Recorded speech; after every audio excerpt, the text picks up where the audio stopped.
नेता प्रतिपक्ष दिन में सपने देख रहे हैं, ऐसा उनकी भाषा का मैं देख रहा था। मैं उसमें ज़्यादा कहना नहीं चाह रहा हूँ।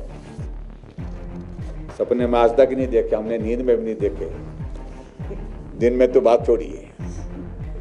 हम काम पर विश्वास करते हैं और काम में विश्वास करने के बाद जो है हम कर्म करते हैं, फल की इच्छा छोड़ देते हैं। और मुझे मालूम नहीं है मुझसे क्या उम्मीद रखते हैं। मैं विपक्ष का नेता हूं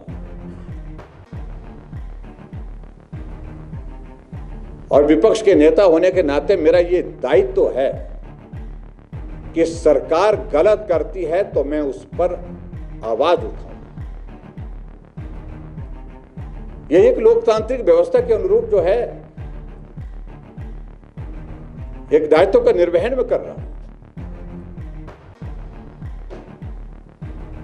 अगर सरकार ठीक नहीं चल रही है, सरकार आपकी लड़खड़ा रही है, तो उस पर हम तमाशा तो नहीं देख सकते हैं। हम जो कह रहे हैं, हम झूठ बोल रहे होते तो भी समझ में आता है। हमने एक एक बात को तथ्य के साथ आपके सामने रखा है और इसलिए खासतौर से जो जिस प्रकार से वो ये बातें कह रहे हैं, ये बहुत बड़ी एक उनकी बौखलाहट है।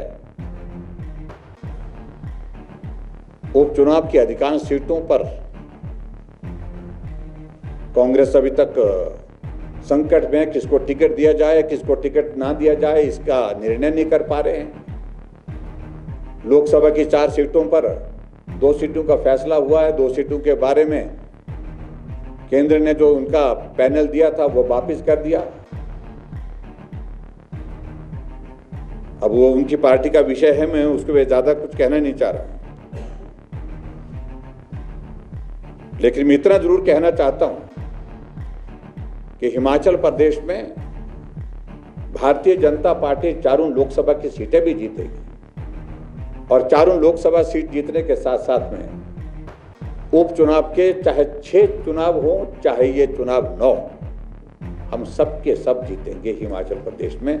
इस बात को मैं कह रहा हूं क्योंकि कांग्रेस का 15 महीने का कार्यकाल इतना निराशाजनक रहा है, इतना निराशाजनक रहा है कि जग हंसाई हो गई।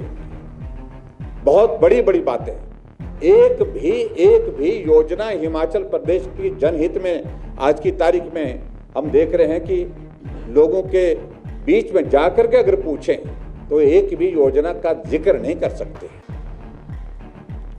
और उल्टे हमारे हिमाचल प्रदेश में हिमकेयर की योजना चली हुई बिल्कुल बंद कर दी है। आईजीएमसी में इलाज होना बंद हो गया, टांडा मेडिकल कॉलेज में इलाज होना बंद हो गया।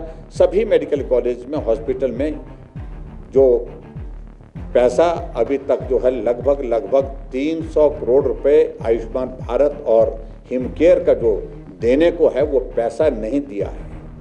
इससे बड़ा अमानवीय व्यवहार सरकार का हो नहीं सकता। जिन गरीब लोगों के लिए हमने मुफ्त में इलाज करने के लिए योजना बनाई, उस योजना के माध्यम से हजारों लाखों लोगों की जिंदगी बचाने में हम सफल हुए हैं, उनका इलाज करके उनको स्वस्थ जीवन देने में सफल हुए हैं। उनकी जिंदगी को संकट में डाल, उनके जीवन को संकट में डालने की कोशिश कर रही है वर्तमान सरकार, जो गरीब लोग अपना इलाज करने में असमर्थ हैं। इतना भी दया का भाव कांग्रेस की सरकार को है नहीं।